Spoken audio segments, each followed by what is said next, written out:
today we're actually going to be talking about hecklers. People always ask me about hecklers. What's up, everybody? Rivera here, the absolute best LGBTQ comedian in the world. Okay, I just want to remind you guys, feel free to ask questions below in the comments. I don't mind any questions at all. I'll probably answer them on the next video. If there's something short, then I can answer them down below. But you guys will be giving me ideas, and also any way I can help you out, I definitely will. So please don't be shy. So we've already been over your first set, and we've already been over open mics and the importance of them. And now I want to talk about hecklers, because hecklers are something you're going to come across no matter what. For anybody that's not familiar with what a heckler is, one, you're stupid. Just playing. But really, the hecklers are one of the most basic parts of stand-up. Everybody deals with them. How you deal with them depends on you and your style. But for anyone that's not familiar, a heckler is somebody that shouts out during your set, somebody that will sometimes give you a hard time during your set. The most important thing to remember with hecklers is that they usually think that they're helping out the show. I can't tell you how many times I've dealt with hecklers and then afterwards had them tell me something like, "We did really good, didn't we?" And it's like, "No, dumbass, we didn't do really good. I did really good working with you as a distraction," or whatever it was you thought you were doing. But I would recommend going to an open mic if you think you're that great at heckling, because if you think you're that great at it, then you might as well be the person on stage. That's the way I see it. So I always keep it nice with hecklers, and I'll tell you guys about the way that I dealt with my first however many hecklers that I had to deal with. Originally, the way that things worked for me, because I had stage fright, which we've already been over, but I had such bad stage fright, and I also was doing controversial material because I was gay, and back then 2003 was when I started. Being openly gay wasn't as accepted as most people would think it would be, even in California, which is where I was when I really started doing stand-up, going to the open mics, being out all the time. And so I had to be very scripted because of that, because I was working on stuff that not everybody was going to be receptive to. So I really had to make sure I had this down. So there was that, and there was the stage fright, which they might have fed off each other in some ways. And so for me, I felt it was very important to just stick to my material. So the way I handled my first hecklers, even when I first started going on the road, was I just would completely ignore them. And I would recommend that a lot of people try doing that for your first several hecklers, because it'll teach you a discipline in not having to surrender to the heckler or just give in, which to me makes you a stronger comedian, because then when you actually do address a heckler, you are fully doing it because you are choosing to do it and not because you don't feel like you have a choice, which in my opinion makes you be in the position of power. Because if you're being forced to do something, maybe you're going to be hostile towards it. But if you're making the choice to do it, then you can have fun with it, because you're like, I'm in full control of the situation. I didn't have to give in to this person and just do what they wanted to do and let them overtake my set. I chose to allow this person into my set, if that makes sense.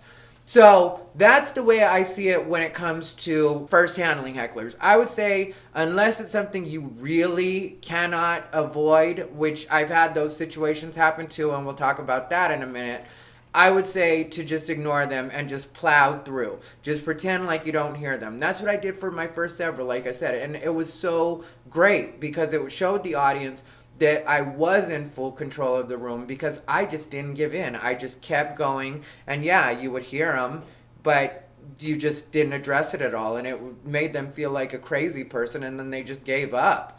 So that's what I would recommend for your first several.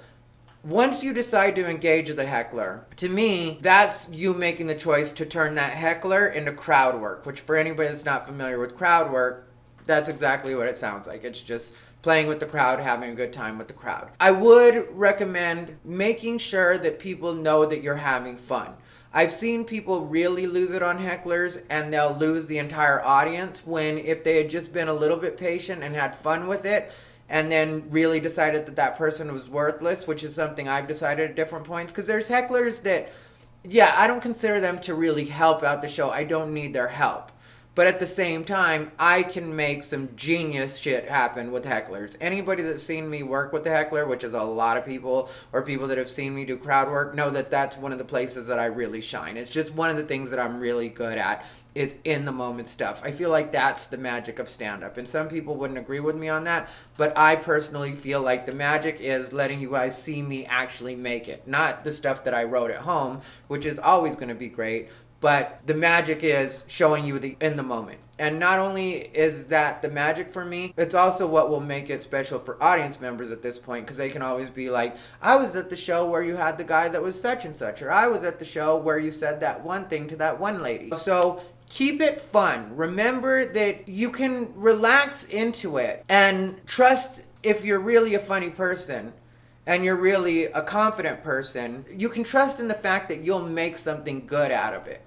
I think that's why a lot of people get really hostile towards hecklers, is because they think that they're losing control, they're insecure, and they feel like they can't rely on themselves or count on themselves to be able to handle this in a funny way. And they also make the mistake of thinking every single thing that they say to the heckler has to be funny, which that's putting way too much pressure on yourself. The way that I deal with it is, once I let a heckler engage me, or I choose to engage a heckler, what I'll usually do is just right away try to break them down in the most friendly way possible. First, I'll start off by just asking what you do. And what you have to remember is you're used to talking in front of audiences all the time at this point, or at least quite a bit, because you're doing open mics like I already told you in step 2. So now you have the advantage of the fact that you're used to talking in front of crowds all the time. There's a good chance the heckler isn't used to talking in front of crowds.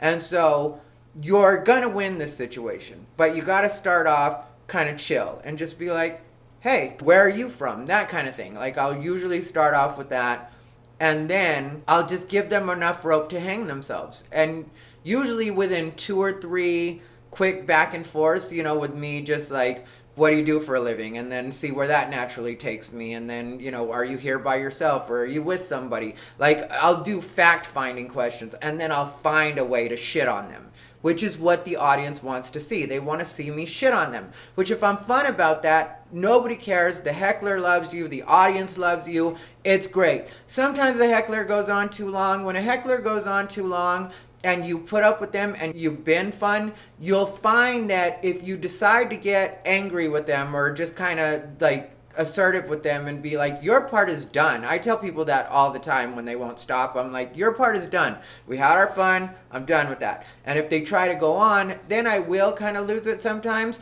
But by that point, since the audience has seen you had fun with them and give them their moment, give them their shine, the audience is likely to be on your side too. So before I even really have to get shitty with them, a lot of times, because the audience has seen the entire exchange and they've seen me be fun about it, the rest of the audience will start being like, yeah, shut up. Nobody came to see you. Like, you'll start hearing people yell that kind of stuff. And, I'll have fun with that too. Like, sometimes, somebody will get a little too aggressive and I'll be like, hey, we don't need that. And then the audience will start laughing at it. And then I'll be like, you get the hint. Everybody in the room is tired of hearing you talk. Nothing against you. If you want to chat after the show, you can meet me after the show. Then I avoid them after the show. I'll say hi, but I'm not going to spend a lot of time talking to a heckler, especially one that doesn't know when to shut up. Because if they'll do that while I'm on stage, I can imagine the way they're going to try to talk my ear off after the show, which I have friends that'll bail me out for that. The management will bail me out for that. And plus, I've been me for so long that I'm used to getting myself out of these situations. So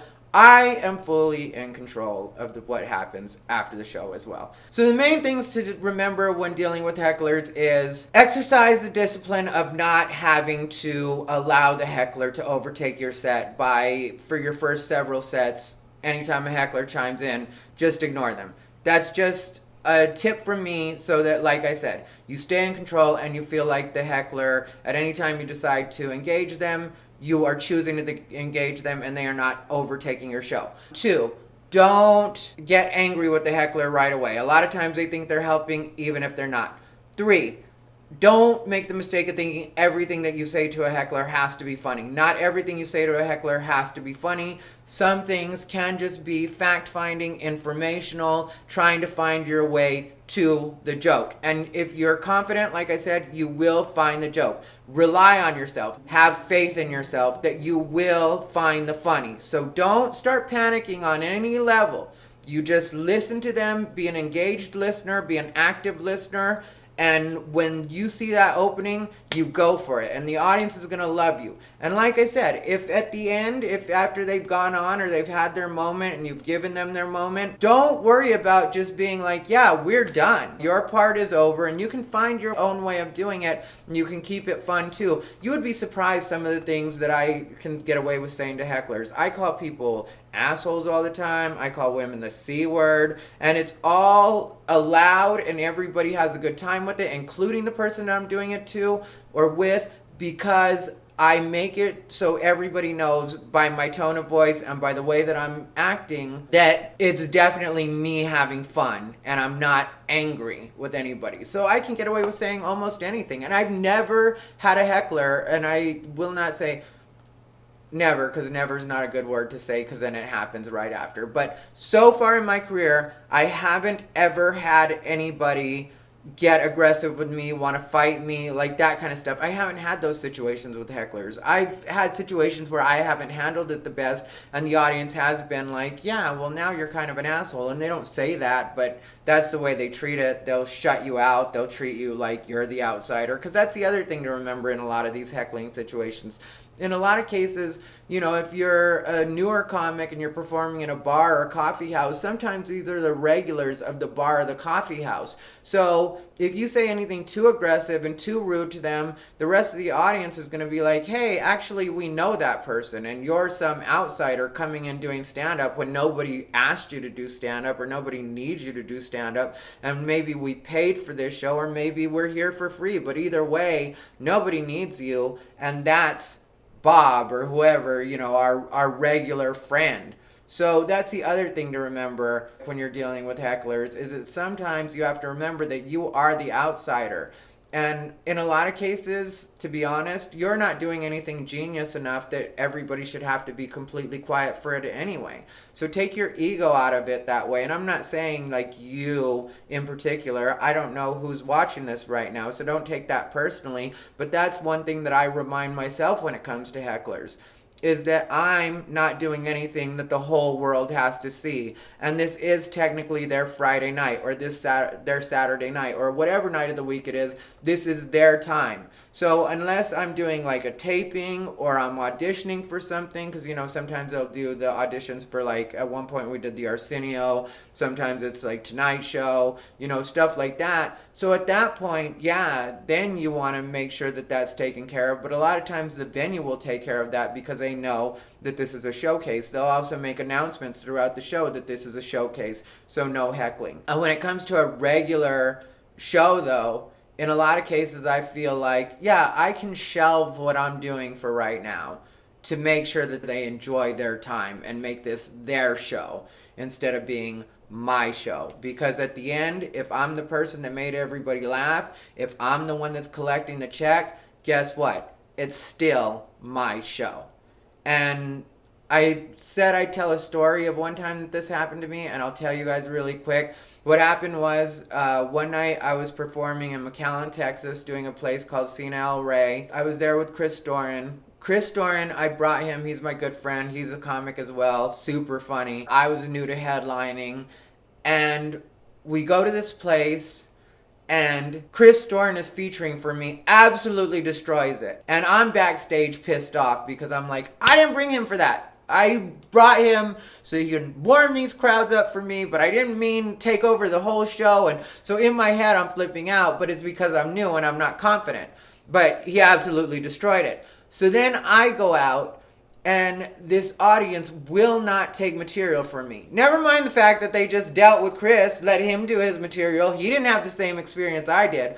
With me, though, they would not let me do material. They just kept heckling me over and over and over, just everything. And I was trying to just ignore it, like use my technique of just ignoring it. But they would not let me ignore it because they kept doing it. And every time I tried to go into a joke, they do it again. So finally I decided, you know what? I'm just going to go with this. So I just zinged one of them. And then for the next 45 to 50 minutes, I spent my entire set just dealing with hecklers and just having a good time and doing crowd work. And I said the most horrendous things to a lot of people.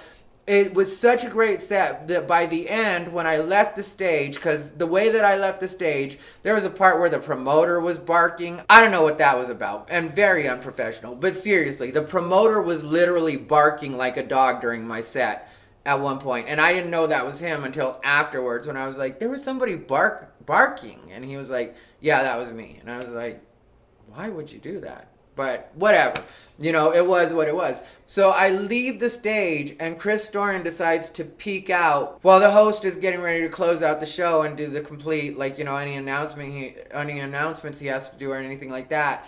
And Chris is like, check it out. They're giving you a standing O right now. I got a standing O off of nothing but dealing with hecklers for an entire set.